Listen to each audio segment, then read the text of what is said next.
حضرت اسامہ بن زید کو کچھ نصیحتیں فرمائیں. آپ کو کیا کیا؟ کچھ نصیحتیں فرمائیں جس سے اسلام کا نظریہ جہاد جو ہے وہ واضح ہوتا ہے. جن باتوں کی آپ نے نصیحتیں فرمائیں ان کو میں ایک ایک کر کے جو ہے وہ اختصار کے ساتھ عرض کرتا ہوں.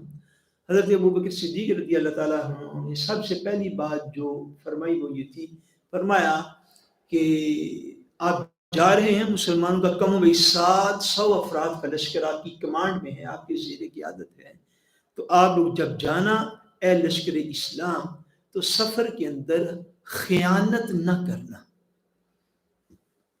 کسی بھی قسم کی خیانت مت کرنا، خائن نہ ہو جانا، کرپشن نہ کرنا، مالی بددیانتی نہ کرنا. تلقین تو فرمائی گئی، فرمائی جا رہی ہے لشکر اسامہ کو، لیکن قیامت تک آنے والی امت کے لیے اس میں رہنمائی کہ مومن کی یہ شان نہیں ہے کہ وہ بددیانتی کرے. مومن کی یہ شان نہیں ہے. مومن کو بددیانت نہیں ہونا چاہیے، مومن کو بددیانت نہیں ہونا چاہیے. اس لیے آپ نے یہ تلقین فرمائی، یہ نصیحت فرمائی، فرمایا کہ خیانت مت کرنا. دوسری چیز جس کی آپ نے نصیحت فرمائی وہ یہ تھا، فرمایا کہ بد عہدی نہ کرنا. بد عہدی نہ کرنا یعنی کہ دوران سفر جو ہے کسی سے وعدہ کر کے وعدہ نہ توڑنا. وعدہ کر کے وعدہ نہ توڑنا. مسلمان کی یہ شان نہیں ہے کہ کسی شخص سے کوئی وعدہ کر لے تو وعدہ کر کے اس کو توڑ ڈالے. قرآن مجید میں اللہ تبارک و تعالیٰ کا یہ حکم ہے، فرمایا اوفوا بالعہد ان العہد کان مسئولا. فرمایا اے لوگو وعدے پورے کیا کرو، بے شک قیامت والے دن تم سے تمہارے کیے گئے وعدوں کے متعلق سوال کیا جائے گا، تم سے پوچھا جائے گا. یہی تلقین حضرت ابوبکر صدیق رضی اللہ تعالیٰ عنہ نے لشکر اسامہ کو بھی فرمائی. فرمایا اے اہل ایمان، تم سفر پہ جا رہے ہو تو کسی وقت بھی کوئی بد عہدی نہ کرنا، کسی سے وعدہ کر کے وعدہ مت دو. تیسری چیز جو آپ نے اس لشکر کو ارشاد فرمائی وہ یہ تھی، فرمایا کہ چوری نہ کرنا تھی ویری.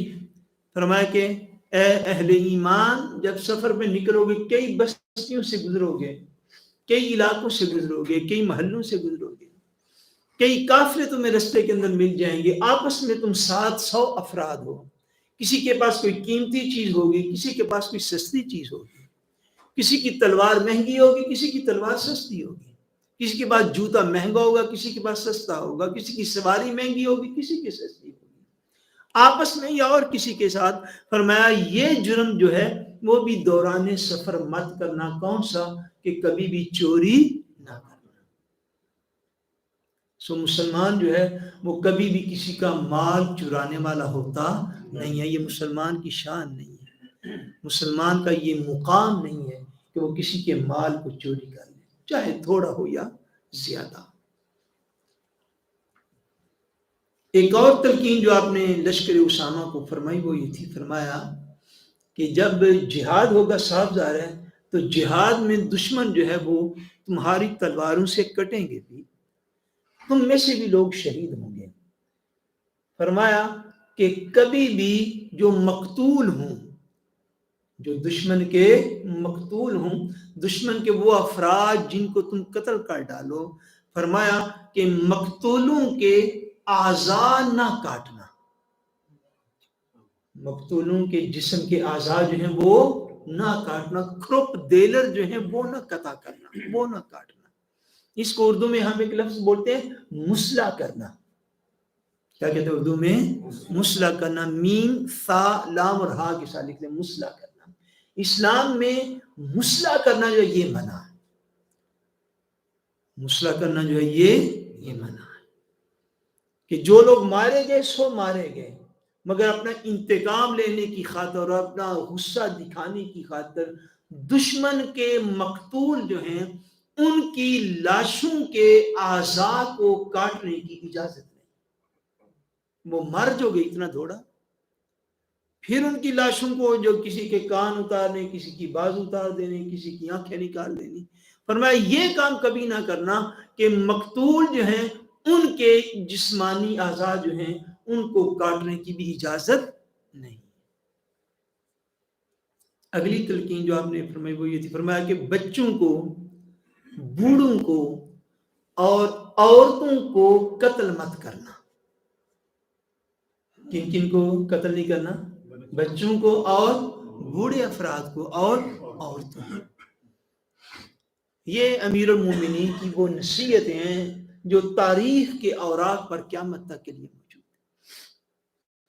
اور مسلمانوں کا جو کنسپٹ آف جہاد ہے اس کے حوالے سے یہ واضح رستہ ہے اور مسلمانوں کے لیے قیامت تک کے لیے واضح پالیسی. جہاد جو ہے یہ اس طرح کا معاملہ نہیں ہے کہ جس کے اندر کوئی رولز اینڈ ریگولیشن جو ہیں وہ نہیں پائے جاتے، بلکہ بیسکلی طور پر اگر آپ چیزوں کو توجہ کے ساتھ سننے والے یا سمجھنے والے اور دنیا کے نظام کو دیکھنے والے ہیں تو اسلام کا ہی تصور جہاد وہ ہے کہ جس کے اندر باقاعدہ رولز اینڈ ریگولیشنز موجود ہیں، باقاعدہ حدود جو ہے وہ قائم کی گئی ہیں کہ حالت جہاد میں بھی یہ کام کر سکتے ہیں اور یہ کام نہیں کر سکتے.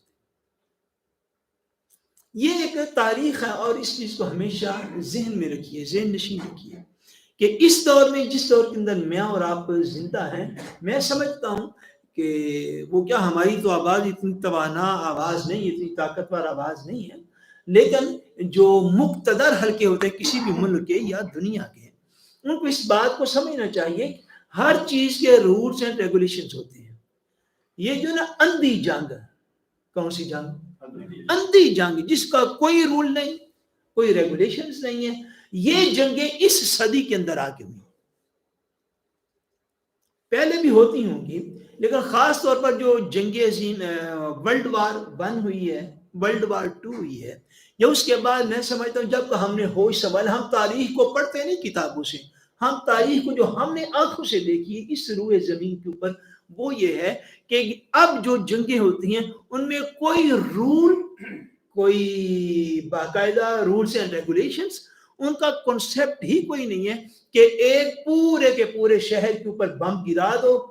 بم جب گرتا ہے تو وہ یہ تو نہیں دیکھتا نیچے کوئی فوجی کھڑا ہے یا غیر فوجی کھڑا ہے، سویلین آبادی ہے یا آرمی جنگ لڑنے والا بندہ ہے، نیچے بوڑھا ہے یا بچہ ہے، عورت ہے یا مرد ہے، معذور ہے یا صحت مند ہے. یہ جو جنگیں اب چھڑی ہوئی ہیں ان میں تو کوئی رول موجود نہیں، کوئی قوانین موجود نہیں جنگوں کے. ایک ایک شہر کے اوپر جو ہے وہ بم گرتا ہے اور وہ شہر کا شہر جو ہے وہ ستیاناش ہو جاتا ہے. یہ اسلام کا تصور جہاد ہے جس کو حضرت ابوبکر صدیق رضی اللہ تعالیٰ عنہ ارشاد فرمائے ہیں، اسلام میں جہاد کس کے ساتھ ہے؟ دشمن کی بچوں کو بھی مارا نہیں جائے گا چونکہ وہ نابالغ ہیں، انہیں قتل کیا جائے گا نہیں. دشمن کی عورتیں جو ہیں ان کو بھی قتل کیا جائے گا نہیں.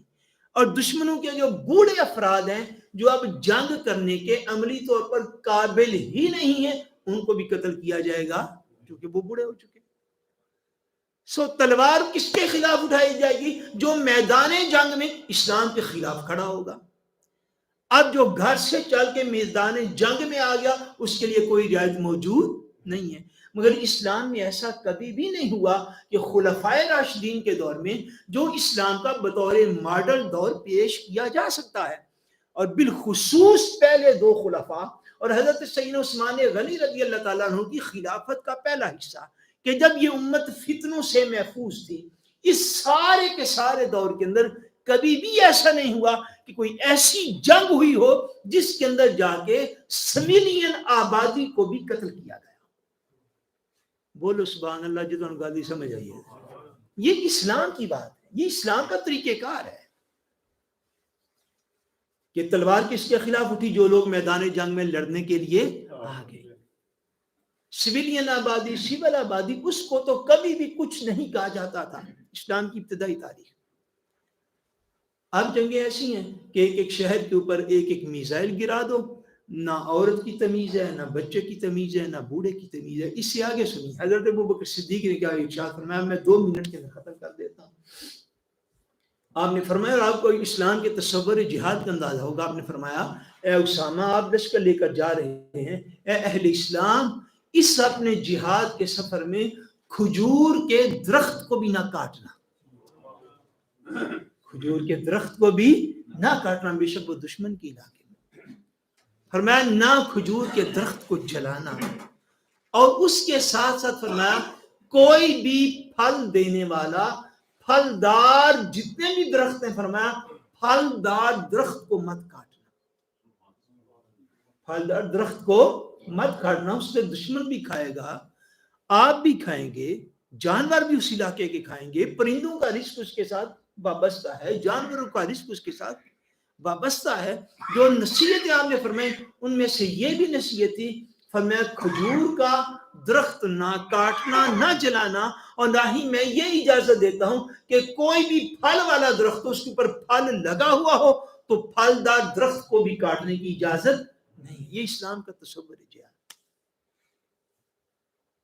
آگے ایک تلقین جو آپ نے فرمایا بھیڑ، بکری، گائے یا اونٹ جو ہے ان کو کھانے کے علاوہ ذبح نہ کرنا، ان کو کھانے کے علاوہ نہیں، دشمن دے علاقے چل رہے ہوتے، اللہ تعالیٰ نے تو فتح دے دیتی ہے، اس وجہ تو جانور مار دیو بھائی یہ دشمن دے جانور نے، فرمایا نہیں، ایسا نہیں ہوگا۔ فرمایا یہ جو حلال جانور ہیں یہ اپنے ہوں یا دشمن کے ہوں، اگر ان کے اوپر قابو پالو تو سوائے ذبح کرنے کے، سوائے جب کھانے کا پرپز ہو تو کھانے کے علاوہ ان کو ذبح کرنے کی یا مارنے کی اجازت بھی نہیں۔ اگلا پوائنٹ سنیے، اللہ اکبر۔ فرمایا تمہارا گزر ایسے لوگوں کے پاس سے ہوگا جو اپنے آپ کو عبادت کے لیے وقف کیے ہوئے گرجوں کے اندر بیٹھے، عبادت خانوں میں بیٹھے ہوئے ہیں اور اپنے مذہب کے مطابق عبادت کر رہے ہیں۔ فرمایا ایسے لوگوں کو بھی ان کے حال پر چھوڑ دینا اور ان سے بھی کسی قسم کی جنگ مت کرنا، ان سے بھی کسی قسم کی جنگ مت کرنا۔ فرمایا جو ان کے پادری ہیں، جو ان کے عبادت کا رستہ بتانے والے ہیں، وہ لوگ ہمیشہ گرجوں کے اندر رہتے ہیں، وہ اپنی عبادت گاہوں میں رہتے ہیں، کوئی ان کے پاس آ جاتا ہے تو اپنے مذہب کے مطابق انہیں عبادت کا جو ہے وہ حکم دے دیتے ہیں، طریقہ جو ہے وہ سکھا دیتے ہیں۔ فرمایا وہ لوگ جو اپنے اپنی عبادت خانوں میں بیٹھے ہوئے ہیں وہ بھی عام طور پر اس مزاج کے نہیں ہوتے کہ وہ تلواریں لے کر تو باہر نکل آئیں۔ فرمایا وہ اپنے اپنی عبادت خانوں میں ہوں گے، اپنے اپنے گرجوں میں ہوں گے، اپنے اپنے کلیسا میں ہوں گے، اپنے اپنے شرکے جو ہیں ان کے اندر موجود ہوں گے۔ فرمایا ان کے جو مذہبی رہنما ہیں، جو پادری ہیں، جو مذہبی رہنما ہیں، ان کے ساتھ بھی جنگ کرنے کی اجازت، جنگ کرنے کی اجازت۔ یہ اسلام کا تصور ہے جہاد، یہ اسلام کا تصور ہے جہاد۔ فرمایا تمہیں ایسے لوگوں کے پاس، یہ آخری پوائنٹ ہے، فرمایا تمہیں ایسے لوگوں کے پاس جانے کا موقع ملے گا جو تمہیں برتنوں میں مختلف قسم کے کھانے ڈال کر دیں گے، سفر میں دشمنوں کے علاقے میں جاؤ گے، اللہ تعالیٰ تمہیں فتح عطا فرمائے، تو فرمایا دشمن کے علاقوں میں جاؤ تو جب تمہیں وہاں پہ لوگ کھانا پیش کریں تو یاد رکھنا کبھی بھی کھانا بسم اللہ شریف پڑھے بغیر شروع نہ کرنا، اللہ کا نام لیے بغیر کبھی بھی کھانے کو شروع نہ کرنا۔